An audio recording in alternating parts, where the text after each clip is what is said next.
Good morning students.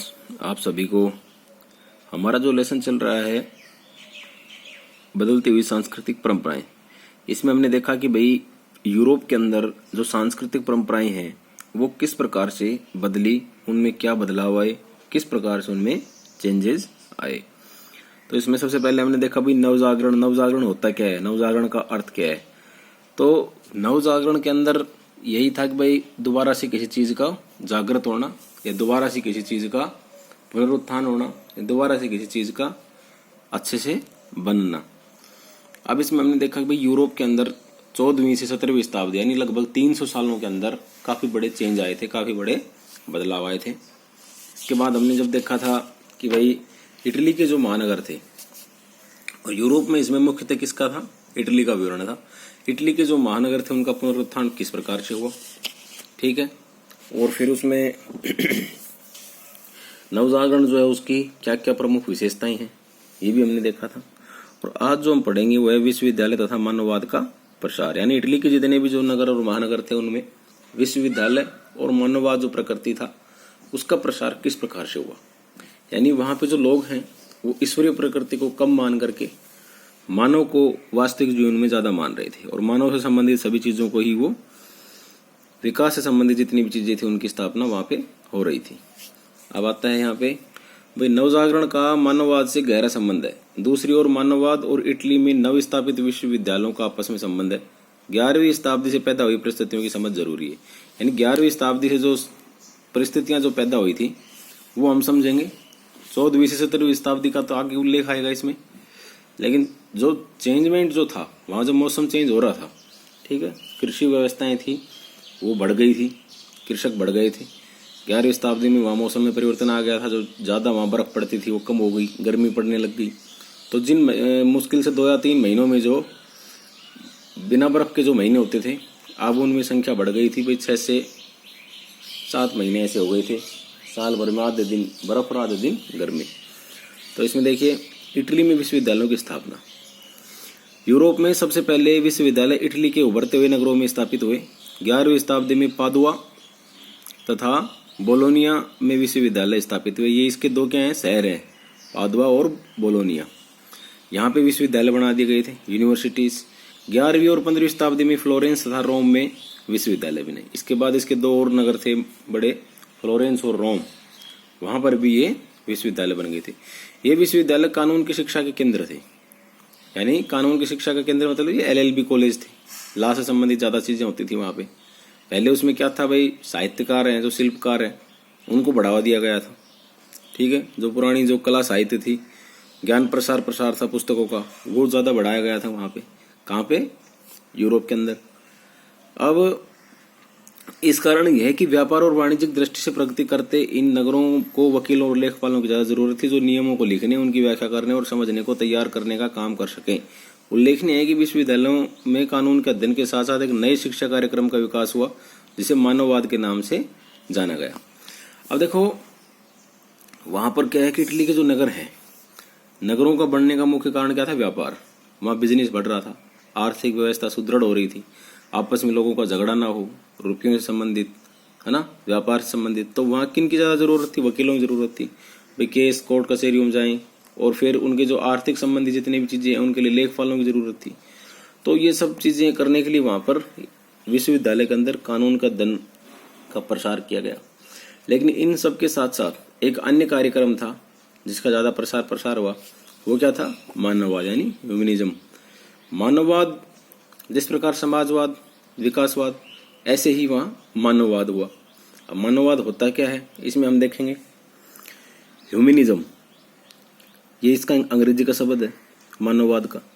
1808 में German विद्वान JF नेथामर ने दिया है। ह्यूमनिज्म जो शब्द दिया है, ये प्रश्न है, किसने दिया है, एक जर्मन विद्वान थे FJ नेबाम्बर, ठीक है, SJ नेथाम्बर, सॉरी। तो इन्होंने इस शब्द का प्रयोग विज्ञान एवं इंजीनियरिंग शिक्षा कार्यक्रम के भिन्न एक विशेष शिक्षा कार्यक्रम के लिए किया। इससे पूर्व 15वीं शताब्दी में ह्यूमनिस्ट शब्द प्रचलन में था, जो उन शिक्षकों के लिए प्रयोग किया जाता था जो स्टूडियो टाटिस पढ़ाते थे। इसमें व्याकरण, तर्क, वाद विवाद, गणित, नक्षत्र विज्ञान, संगीत जैसे विषय शामिल थे। उल्लेखनीय है कि लैटिन भाषा के शब्द ह्यूमैनिटास का प्रयोग प्राचीन रोमन निबंधकार और वकील सिसरो 106-32 BC ने किया था। सिसरो ने ऑन द ओरेटर में लिखा कि राज्य और समाज का नेतृत्व करने के लिए जिन्होंने साहित्य, दर्शन, काव्य, इतिहास तथा कानून का अध्ययन किया है उन्हें मानव कहा जाता है। नवजागरण काल में इन्हीं विषयों तथा इनसे जुड़ी संस्कृति पर बल दिया गया। नवजागरण में व्याकरण, अलंकार शास्त्र, इतिहास, साहित्य, नैतिक दर्शन इत्यादि का शिक्षा का कार्यक्रम विकसित हुआ। इसमें धर्मनिरपेक्ष संस्कृति का उदय हुआ। मानववाद की गहरी रुचि मानव इहलोक में और प्रकृति में थी, न कि ईश्वर या परलोक में। मानव की गरिमा स्वीकार करना, मानव के जीवन को सुधारना, समृद्ध तथा उन्नत बनाना मानववादी संस्कृति में शामिल था। इसके प्रभाव उस काल के साहित्य, कला, इतिहास में देखा जा सकता है। यानी जब विश्वविद्यालयों की वहां पर स्थापना हुई थी, इसके साथ साथ वहां मानववाद को भी बढ़ावा दिया गया था। तो मानववाद और सबसे पहले जो शब्द है ये जर्मनी के एक विद्वान थे J.F. नेथम्बर, इन्होंने दिया था। इसके बाद ह्यूमनिस्ट शब्द आया 15वीं शताब्दी में, ठीक है।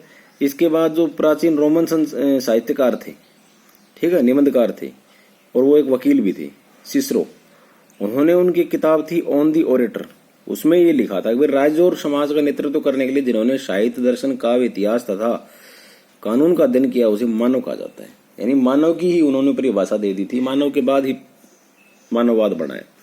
और मानववाद के अंदर क्या था कि वो लोग धर्मनिरपेक्ष संस्कृति में विश्वास करते थे, शिक्षा में विश्वास करते थे और उनकी जो आस्था तो इहलोक और प्रकृति में थी। इहलोक मतलब जो वर्तमान लोग, जहां ऐसा संसार जहां अभी हम रह रहे हैं, वर्तमान में ज्यादा उनको विश्वास था। और जो प्रकृति अपने आसपास जो भी पर्यावरण था, पहाड़, नदी, नाले, है ना, और हम जिस प्रकार से रह रहे हैं वो उसी प्रकृति में विश्वास करते थे। वो ये नहीं मानते थे कि भाई कहीं किसी दूर दुनिया में ईश्वर है या स्वर्ग है या परलोक, इस तरह की चीजें वो नहीं मानते थे। मानव की गरिमा स्वीकार करना, मानव के जीवन को सुधारना, उसको समृद्ध कैसे बना सकते हैं, उसको उन्नत कैसे बना सकते हैं, ये सब मानववादी संस्कृति में शामिल थे।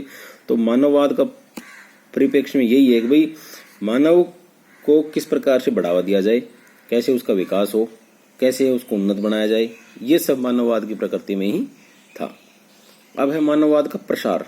इनका प्रसार किस प्रकार से हुआ? प्रसार मतलब फैलाव। प्रारंभ में मानववाद विश्वविद्यालय में केंद्रित था, धीरे धीरे विभिन्न नगरों में इसका प्रसार हुआ। फ्लोरेंस तो सारे इटली का सांस्कृतिक केंद्र बन ही गया।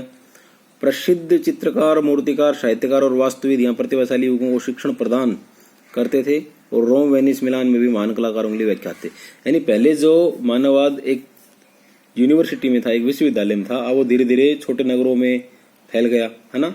सभी प्रतिभाशाली जितने भी युवक थे शिक्षण संस्थानों में उनको इसके बारे में बताया गया। इतिहासकार, मूर्तिकार, साहित्यकार, सब जगह ये इन चीजों के लिए धीरे धीरे ये फैलाव हो गया। नवजागरण काल में मानववाद का प्रणेता पेट्रोक को माना जाता है। 1304 से 1374 इसका जीवन काल था।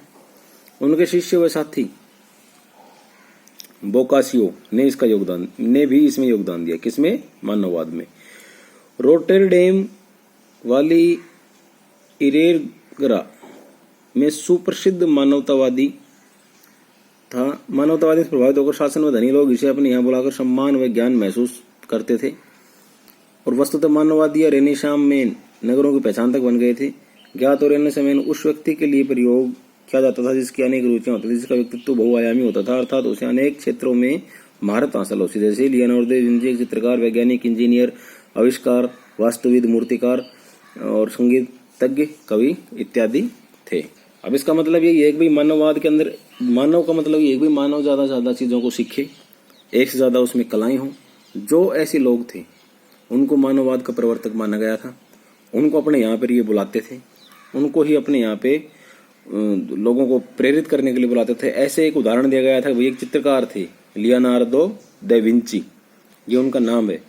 तो वो एक चित्रकार तो थे ही, इसके साथ साथ क्या थे? वैज्ञानिक थे, इंजीनियर थे, आविष्कारक थे, वास्तुविद थे, मूर्तिकार थे, संगीत थे, कवि, ये सब उनमें एक विशेषताएं थी। तो उन्होंने यही कहा था कि भाई जो रेनेसां मेन एक ऐसा शब्द था, ये इन्हीं व्यक्तियों के लिए प्रयोग होता था जो एक से ज्यादा चीजों की तरफ उसका ध्यान हो या उसमें उनको महारत हासिल हो। यानी कोई आदमी एग्जाम्पल के तौर के ऊपर प्रोफेसर है, वो गायक भी है, वो नृतक भी है, वो एक्टर भी है, इसके साथ साथ मान लो वो चित्रकार भी है, और इन सब की चीजों के अलावा उसमें एक स्पेशल है कि भाई वो किसी स्पोर्ट्स में भी उसको महारत हासिल है। तो इस तरह से उसमें सारा मानववाद की जो प्रकृति है वो सारी उसके अंदर प्रभावित होती है। तो वहां पे धीरे धीरे यूनिवर्सिटी से ये कहाँ फैल गया, फिर हर जगह छोटे छोटे गांव कस्बों में, शहरों में, लोगों के ग्रुपों में इसको फैला दिया गया। तो ये विश्वविद्यालय कैसे फैले और मानववाद का किस प्रकार से प्रचार प्रसार हुआ, ये हमने आज के इस पार्ट में पढ़ा है। कल जो हम देखेंगे वो हमारा होगा इतिहास का मानववादी दृष्टिकोण किस प्रकार से था।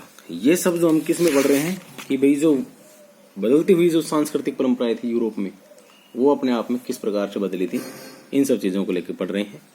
तो अभी मैं एक क्वेश्चन दे रहा हूं आपको, उनको आप अपनी फेयर नोटबुक में करना।